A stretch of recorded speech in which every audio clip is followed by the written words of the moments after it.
along to another episode of Off the Leash, brought to you by the Racing Post in association with Premier Greyhound Racing. A double header for you this week. Two massive finals on the Premier Greyhound Racing service. Remember, you can catch that behind the red button on Sky Sports Racing and on the PGR stream as well on their website. As ever, we are in top-class company. Tony Bullen, open race correspondent at the Racing Post, joins us. Tony, how are you, mate? Yeah, not too bad, mate. Not too bad. Again, racing's been very good. The cream's risen to the top in the majority of the events and some cracking finals to solve. And we'll call it, I suppose, Stayers Week, if you like, because we've got a final over the 575 at Romford in the Coral Essex Vase and a much more demanding final, the 731 at Central Park.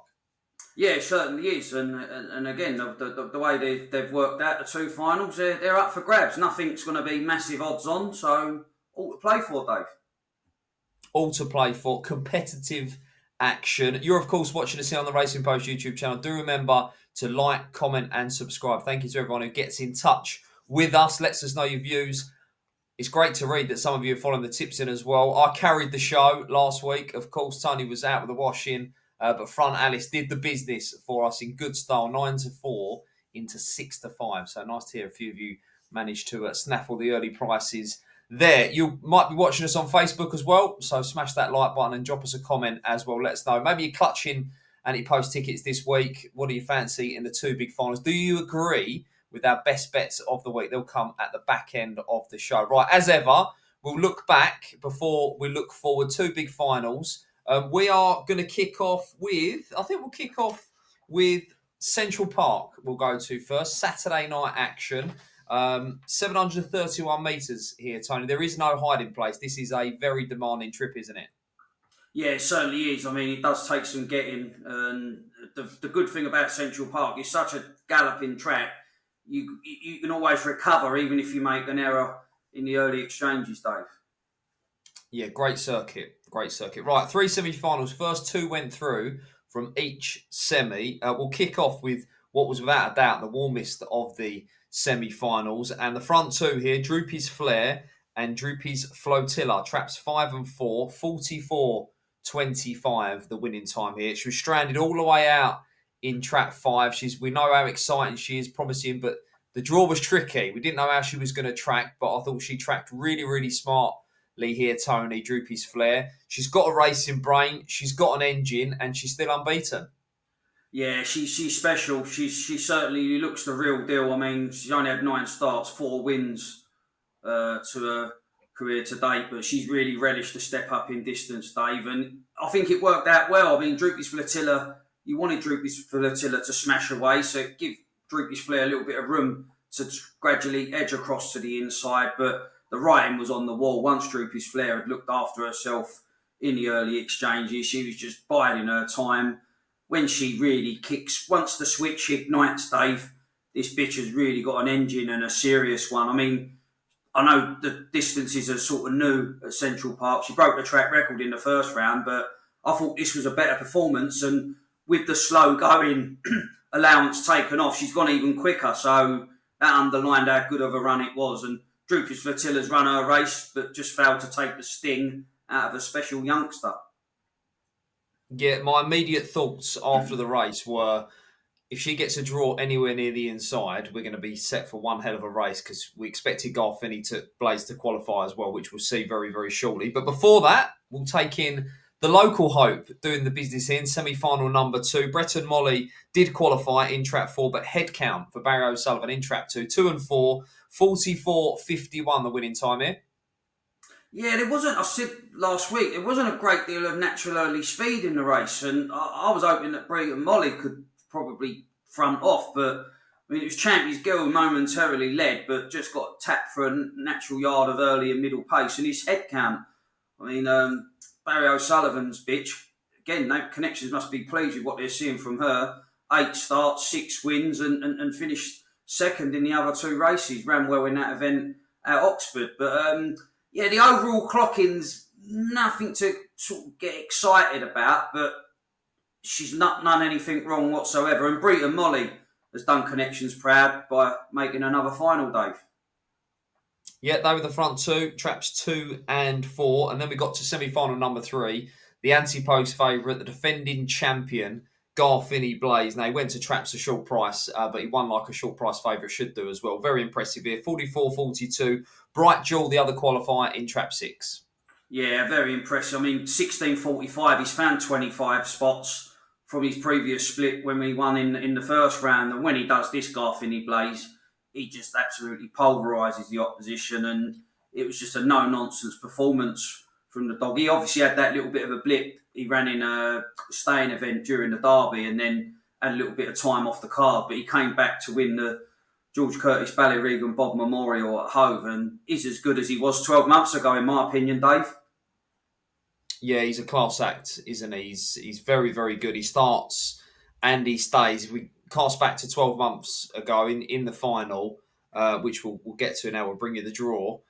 He did it right at the boxes, and this is a sort of dog that can go from the front, but if he goes around in mid-division, he's still a monster as well with his all-round pace. So he's a worthy favourite. We'll bring you the betting and the draw. So on Saturday night, then, there's £12,500 up for grabs in the Arc Cesarewitch final. It's 11 minutes past 9. It's an absolute cracker. Maybe you'll be able to watch it live on the Premier Greyhound Racing service, behind the red button on Sky Sports Racing and on the live stream as well on the PGR website. Let's take them in then. The local Hope head count in trap 1 at 13-2. Defending champion, Garfinny Blaze, 11-8. Droopy's Flair, this new staying sensation, 6-4. Breton Molly, 8-1. Droopy's Flotilla, 10s. And 66-1, Bright Jewel. The big two in the market were always going to be 2 and 3, given the draw. Droopy's Flair was very impressive, and she's done absolutely nothing wrong. She was stranded out in 5 in a semi-final. Managed to get the job done. A more favourable draw here, but we're not surprised to see Garfinny Blaze head the market just, are we here, Tony? Because he's probably got a little bit more early than her, and he might get first run. Yeah, I mean, like it does look between these two on the evidence that we've seen in the first round and semi-finals, Dave. But I mean, Droopy's Flotilla, she's just gonna, wherever she's drawn, she's gonna just try and bang the lids and steal the march. But I just looked at Garfinny Blaze now. Mark has a tendency to get his dogs bang on to the finals, and if he can bottle that 16.45 sectional, he's going to turn in front of Droopy's Flair. He's going to turn in front of most. He could be in front by the third bend. Now, that is going to be a real race because it depends where Droopy's Flair turns. But one thing we know about Garfinny Blaze, he's not a dog that's going to be waving the white flag. He's not a dog that's going to be emptying out quickly. So this is the real acid test for Droopy's Flair. Us just favour Garfinny Blaze on the basis that he's going to get first run. But it's going to be some race, I feel. It is. I cannot wait for this because I think of Garfinny Blaze reeling in Droopy's Flotilla in that George Curtis Ballyregan Bob Memorial. And that was a prime example of what you just said there, that this is not a dog that is short coming home. He's strong. He wants to win, and he might get off the front here, so we could be set for a hell of a race. All of that said, Droopy's Flotilla could be the key to this race, even though she's out in trap 5, because if she bangs and gets across, then anything could happen in this race. And I'm going to go with Droopy's Flair. She's done nothing wrong at all, and I think she can drop onto the rail early doors and maybe pick a way through coming home. But it's a hell of a race. It's not a race I'll be looking to strap the betting boots on and get right stuck into, because the front two are very, very good. But it might just fall for Droopy's Flair from halfway. So I'll go with her. But hell of a race. Good supporting card as well on Saturday night. Let's touch on that. We've got the sprint final, bitches final, a standard final. We'll start with the standard final. Antigua Keshel's got the draw. He's going to be very short, is he? He'd be the shortest dog on the card. I think he'd be at least 3 on. He's just taken a shine to this track and trip. I mean, you get certain dogs that they're good at your Nottinghams and your Hove, but some dogs really do take a shine to Central Park. And I mean, what Kevin Hutton's dog's done, he really has set a high standard. I mean, if the Derby was at Central Park, I think you'd be looking at him going a long way because he's strong. He reached the Eclipse final at Nottingham, Dave, and I just think he'll destroy the opposition once again. He's showing a lot more urgency at the boxes around this venue. Yeah, we've got a really good bitches final as well. Let's touch on that as well. We've got the Bet365 Puppy Oaks champion Yahoo Maisie in there, Farhi Biddy, but it's a really good race, a deep race, that one. Yeah, it's a lottery to be. I think you could run it numerous times and get a different result. There's a lot of early pace in the race, and like Maxine's pair, Farhi Biddy, Yahoo Maisie will be looking to steal a march early. I was going to take a chance with Patrick Yanson's Whitewood Libra. Used to be based at Central Park, hasn't been disgraced in a couple of visits in recent ends. And I think a missed break might not be too much of a hindrance here for Whitewood Libra, because I think there's so much pace. Let them sort themselves out. If two can sort of find herself in a posse at halfway, might be a bit of value. Well, there you go. There you go. One for the supporting card on Saturday night at Central Park, then, in that bitches final. Good race, that, as well. The sprint race is a good race as well. Right, let's head over to Romford then. Friday night action, 575 metres. First Cat 1 of the year at the London Road venue. We had 3 semi-finals last week. Same format as the Cesarewitch. 3 semis, first 2 go through. So there will be heartbreak along the way. 30's not good enough. Let's go to semi-final number 1 then. And we did have a little bit of a turn-up here. New in Cloud, 35-31 from Trap 5. Iams of Sydney was runner-up in this event last year. Gold collar champion as well. He battled on to finish second in Trap 4. Traps 5 and 4 got a little bit tight on the inside, didn't it, early doors? Yeah, it did. I mean, look, the split times tell you how tight it got. I mean, 13:70 the winner's done, and that was the quickest split. I mean, Alao Dal Kazoo turned handy out wide, but all credit to Iams of Sydney. He ran on to qualify in second. But this New in Cloud dog, I remember seeing him at Toaster in his race before he stepped up to 6 bends. He absolutely tore at a pickup, and I think that was the day when connections went right. We're going to just put him over 6 bends, and it's worked okay for him. I don't think Romford is an ideal 6 bends. I think you can get caught out sometimes, but there's no doubt that New in Cloud has justified that decision to step him up in distance, Dave. Yeah, nice performance. 35-31, the winning time there. And that were finalists for Mark Wallace and John Mullins there. So keep that in your thoughts, because you'll begin to see a pattern. Right, semi-final number 2. One of our own. We've adopted Droopy's Eunice. We featured her throughout 2024. Every time we covered a competition, she was getting to the final. I make this, I think, her 7th Cat 1 final. She did the business here off the front. Really good as well. She was actually fastest of the heat winners, 35-13.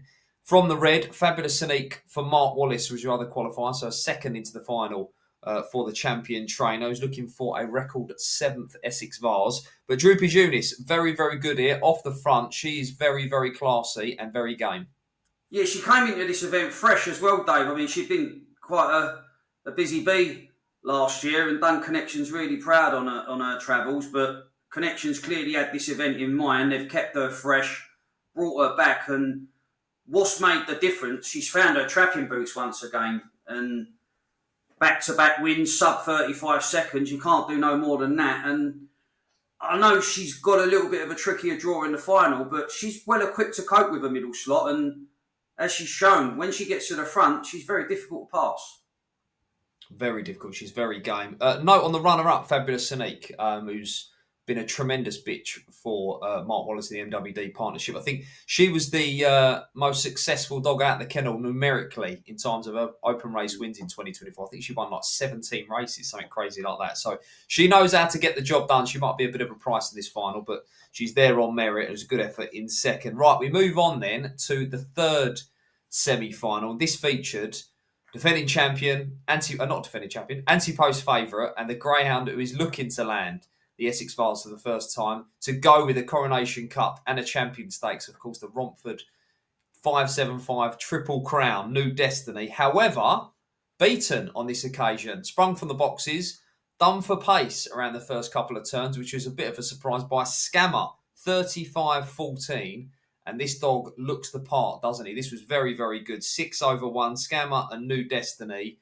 New kid on the block, a star has been born.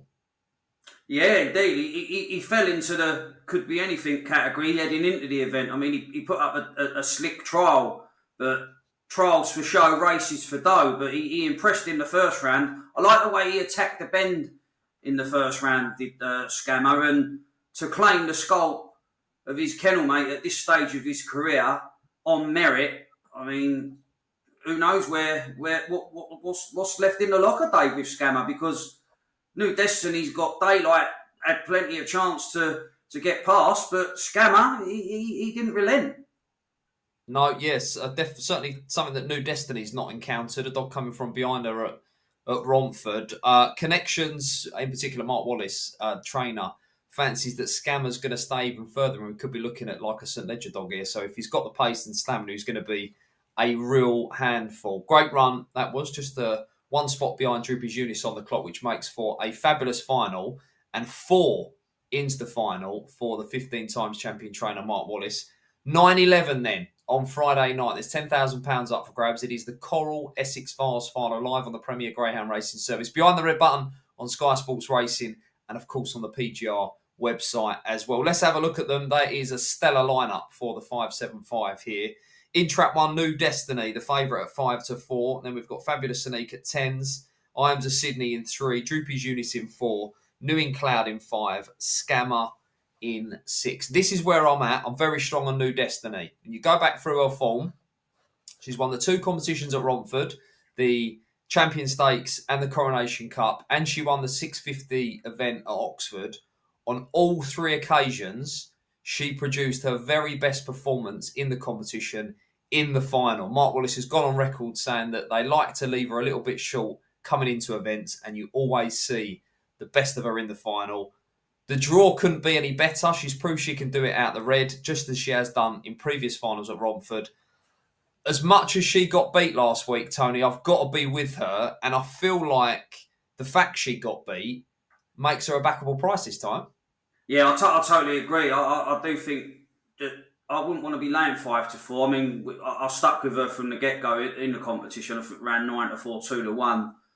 I'd be sticking with that myself anyway. I don't feel the need to go in a game, but it's all about the thing with New Destiny. She can lead off the front or come from just off the pace, whereas a couple of the others, they don't. It's all about winning the sprint leg of this race, and I just think that I'd be more worried if Droopy's Eunice absolutely smashed the bars once again, because then things could get interesting. But I just got an inkling that New Destiny will turn no worse than third at the winning line first time and show her best when it matters. She just seems to have a knack nowadays of just bringing the A game in the final. Yeah, and the draw, you cannot overlook the draw. I mean, we're talking about her producing her best and the fact she's the track record holder. They will have to get round her if they are to lead, and she's proved that she can come away, because Iams of Sydney, we know he's good enough. Some of the performances have been remarkable. He's come from off the speed over these short, sharp 6-bend trips, and he's gone from the front. So if he was in track 1, I wouldn't be as strong. You've mentioned Droopy's Eunice in track 4. If she was in track 1, I wouldn't be as strong on New Destiny. But the fact that they've got to get around her just makes her crystal clear claims even clearer, doesn't it? Yeah, and that's the thing. And even, I think, you've even got an out if she completely missed the break, New Destiny, and there was a little bit of a crowd city early. She could easily work her way into the race and find herself in a position. So I think if you run the race numerous times, you think, so what ways could they win this race? I think you've got more ways of New Destiny being able to win it in various ways than the others.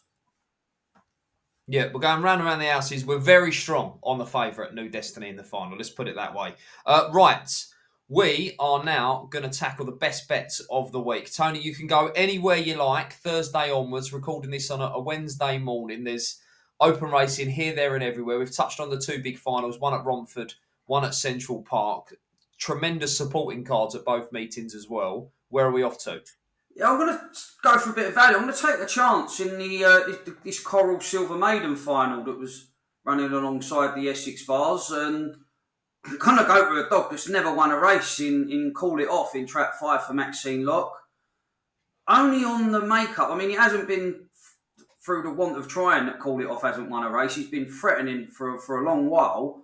I just like the makeup, Dave. I think like the favourite in 4 for Paul Young has got an awful draw in trap 4 would have ideally wanted to draw bang on the rails. The dogs drawn nearer the rails don't necessarily want to be bang on the rails. So I'm looking at a little bit of bumping and boring on the run to the turn. And if this Call It Off can hold his position, I think he might get the run of the race and open his account when it really does count. Great stuff. 8:36 at Romford on Friday night. The £5,000 Silver Maiden Final, sponsored by Corals. Could be a quick fire double there, because I'm going to Romford on Friday night as well, and I'm going to the feature race, a race that we've drilled down to in this week's show. I'm going with New Destiny. I'm going with the favourite. In competition racing, when she's got the job done, she's got to finals. The team behind her, Mark Wallace, the 15 times champion trainer, and his team have always got the very best tune of her out of her in the final. She's got the draw on the inside, and the fact she got beat last week by a kennel mate Scammer, I think makes her a backable price this week. So I'm going to keep it really simple. One of our feature races this week, the Coral Essex Vase final. I'm going with the favourite, New Destiny. I think she might just make all the running again in a big final at Romford. That is it for this week's show. Tony, as ever, we thank you for your time and expertise. Lots of racing to get stuck into. Remember to gamble responsibly, enjoy it, and we'll see you next time.